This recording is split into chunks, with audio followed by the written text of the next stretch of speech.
West Michigan doctors are preparing for a flood of questions once the state's new dense breast notification law goes into effect. Starting on June 1st, the law will require that women be told if they have dense breast tissue, which can make mammograms less effective at spotting cancer. Is your family physician ready for your questions? And more importantly, what's the next step for patients who find out mammograms might not be enough for them? For West Michigan doctors Kirk Agerson and Robin Hubbard, the dense breast conversation is nothing new. It's information they've been sharing with their patients for years.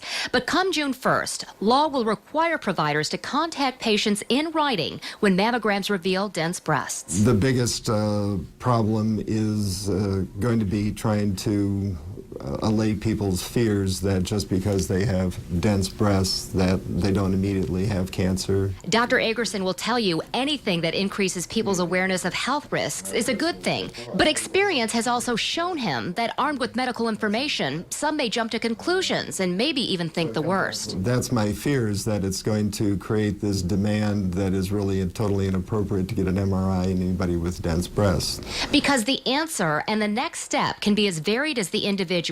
So what will women do when they get that information that they have dense breasts? There's no doubt they'll have questions and concerns and want to know what's next. The bill states that we're making you aware that you have dense breasts and that additional studies might be needed, but there's not good consensus on what the next step should be. And the supplemental screenings out there, including MRI and tomosynthesis, can be expensive, and insurance companies have yet to catch up to this. Those additional tests can also really weigh on a patient. MRIs are very sensitive, and they pick up a lot of things that end up not being cancers, but it creates more anxiety for the patients, and then it also creates more testing, as in biopsies.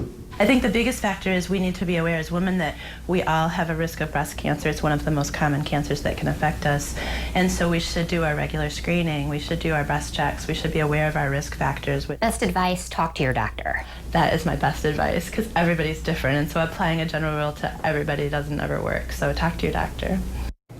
Tonight on 24 Hour News 8 at 5, we'll talk live to a Mercy Health breast surgeon about what impact she thinks this law will have on women's health. If you have a question for her, send an email to reportit@woodtv.com. She'll join us live tonight on 24 Hour News 8 at 5.